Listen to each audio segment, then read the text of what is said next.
Hello everyone, this is Ritu. Social science हम कर रहे हैं और आई होप कि आपने ये वाला चैप्टर अच्छे से पढ़ लिया है।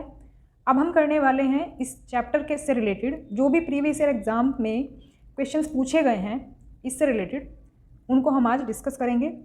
और इससे क्या होगा कि जो भी कोई पॉइंट आपका छूट गया होगा वो आपका बिल्कुल क्लियर हो जाएगा इन क्वेश्चंस के थ्रू। तो चलिए शुरू करते हैं। पहला क्वेश्चन है, निम्नलिखित में से कौन सी नदियाँ सुंदरबन का डेल्टा निर्माण करती हैं? Which of the following rivers form the Sundarban delta? तो ये निर्माण करती हैं हमारी गंगा एवं ब्रह्मपुत्र नदियाँ।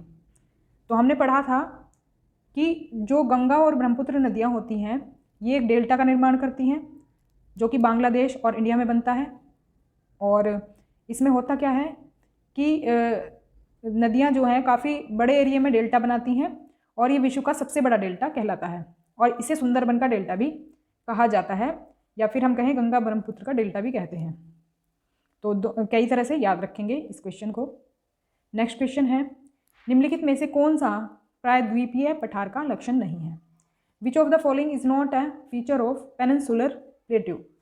तो पेनिनसुलर प्लेट्यू के बारे में हमने पढ़ा था। कहाँ पर है ये आपका? इंडिया का जो मैप है, इंडिया के मैप में ये लगभग इस तरह से ट्रायंगुलर शेप लिए हुए है। तो ये वाले एरिया में पड़ता है, इंडिया के काफ़ी ब्रॉड एरिया में फैला हुआ है ये कह सकते हैं हम। तो ये जो है इसमें ही हमारा वो पठार भी आ जाता है। और ये वाला जो हिस्सा है जो कि हमने जाना था कि प्रायद्वीप किसे कहते हैं, तीन ओर से जो जल से घिरा होता है, दोनों तरफ से ये हो गया और एक नीचे से हो गया, तो तीन तरफ से जल से घिरा है इसलिए तो हो गया प्रायद्वीप। और यहाँ पर एक पठार भी है तो इसलिए हम इसे कहते हैं प्रायद्वीपीय पठार। अब इसके लक्षण हमें देखने हैं कौन कौन से हैं और एक नहीं है जो कि वो हमें पहचानना है। इसको आप दोनों तरीके से ही कर सकते हैं, एलिमिनेशन के थ्रू भी कर सकते हैं और अपनी समझ से भी कर सकते हैं। तो इसका उत्तर जो होगा, पहले उत्तर देख लेते हैं। इसका उत्तर हो जाएगा ऑप्शन नंबर 4। अब ये क्यों होगा? देखो, इस पठार पर पश्चिम की ओर बहने वाली महानदी और कृष्णा नदियाँ मौजूद हैं। सबसे गलत पॉइंट इसमें क्या दिया हुआ है?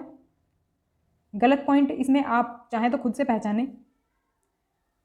तो जैसे मान लो ये नदियाँ इधर से, ये हमें दिया गया है पश्चिम की ओर बह रही हैं, मतलब ऐसे बह रही हैं ऐसे, जबकि ये गलत है, ये बहती हैं ऐसे, मतलब ये पूरब दिशा में बहती हैं, पूरब की ओर होना चाहिए था, जबकि लिखा हुआ है पश्चिम की ओर बहती हैं। पश्चिम की ओर बहती हैं यहाँ पर नर्मदा और ताप्ती। तो दो नदियाँ हैं जो कि इधर बहती हैं, ये वाली पूरब की ओर बहती हैं, तो इसलिए ये हमारा स्टेटमेंट रॉन्ग है और रॉन्ग ही हमसे पूछा है। बाकी सभी स्टेटमेंट्स इसकी बिल्कुल सही हैं। उत्तरी मैदानों के दक्षिण में है, क्योंकि यहाँ पर उत्तरी मैदान होंगे तो दक्षिण में ही पड़ेगा, बिल्कुल सही पॉइंट है ये। और इसके उत्तर पश्चिम में अरावली श्रृंखला स्थित है, तो यहाँ पर कुछ हमारे उत्तर और पश्चिम वाला एरिया घेरती है अरावली श्रृंखला, ये भी बात बिल्कुल सही है। और यहाँ कोयला एवं लौह अयस्क जैसे खनिजों की प्रचुरता है। मैंने आपको बताया था जो पठार वाला एरिया होता है, काफ़ी ऊंचे उठे हुए रहते हैं ये पठार, लेकिन ऊपर से सपाट रहते हैं। लेकिन इनकी स्पेशलिटी क्या रहती है? ये रिच रहते हैं मिनरल्स में, मिनरल्स इनके अंदर बहुत ज़्यादा मिलते हैं। तो कोयला और लौह अयस्क जैसे खनिज जो हैं काफ़ी मात्रा में यहाँ पर देखने को मिलते हैं।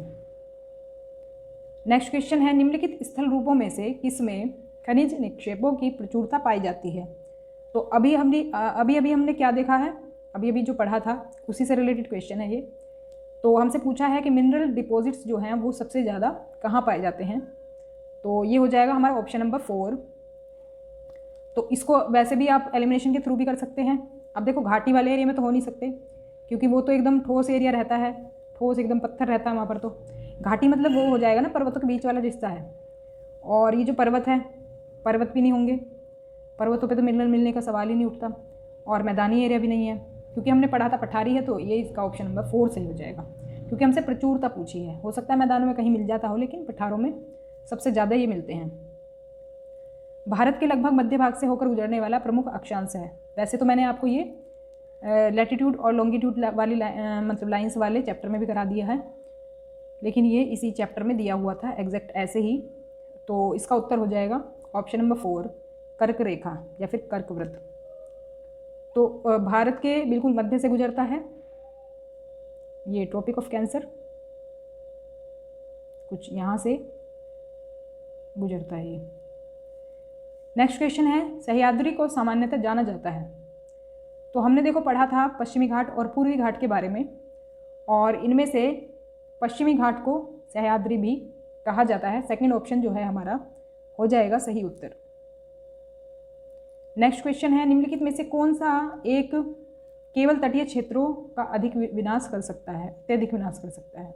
तो देखो इस क्वेश्चन को ध्यान से पढ़ने की ज़रूरत है। वैसे तो कंफ्यूज हो सकते हैं आप, केवल तटीय क्षेत्रों की बात करी है तो आप सोच सकते हैं कि भूकंप भी आ सकता है तटीय क्षेत्रों में, तो लेकिन सिर्फ तटीय क्षेत्रों में नहीं आता है भूकंप, आपको ये किसी भी एरिया में मिल सकता है, पहाड़ी एरिया में मिल सकता है, मैदानी एरिया में भी मिल सकता है। इसके अलावा बात करें तो आपका ज्वार भाटा ये सिर्फ समुद्र में आता है, ज्वालामुखी ये पर्वतों में आपको मिलेगा। और बचता है हमारा फर्स्ट ऑप्शन, यही हमारा सही उत्तर है। जो सुनामी है ये आपका तटीय क्षेत्रों का अत्यधिक विनाश करती है। आपको पता होगी काफ़ी सालों पहले सुनामी आई थी तटीय क्षेत्रों में, हमारे अंडमान निकोबार द्वीप समूह पे बहुत ज़्यादा तबाही इससे हो गई थी। तो इसका ऑप्शन नंबर 1 हमारा बिल्कुल सही उत्तर हो जाएगा। तो इसमें ज़्यादा क्वेश्चन नहीं थे। वीडियो पसंद आई तो लाइक करें, शेयर करें, सब्सक्राइब करें चैनल को ऐसे ही इन्फॉर्मेटिव वीडियोस देखने के लिए। पहले तो मुझे लग रहा था कि इसमें काफ़ी क्वेश्चन रहने वाले हैं क्योंकि काफ़ी सारी चीज़ें ऐसी थी इन्फॉर्मेटिव, लेकिन मैंने देखा प्रीवियस ईयर में तो काफ़ी मतलब ज़्यादा क्वेश्चन नहीं मिले इससे। फिर भी आप सारे चैप्टर तो ध्यान से पढ़ें ही, जब रिवीजन करेंगे उस टाइम पर थोड़ा सा ध्यान रखेंगे कि किस चीज़ को ज़्यादा इंपॉर्टेंस देनी है।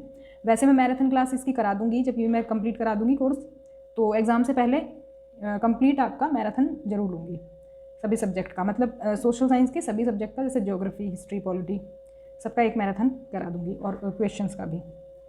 तो ठीक है, मिलते हैं हमारी नेक्स्ट क्लास में नेक्स्ट चैप्टर के साथ। तब तक के लिए stay connected and keep watching study more knowledge. Thanks for watching.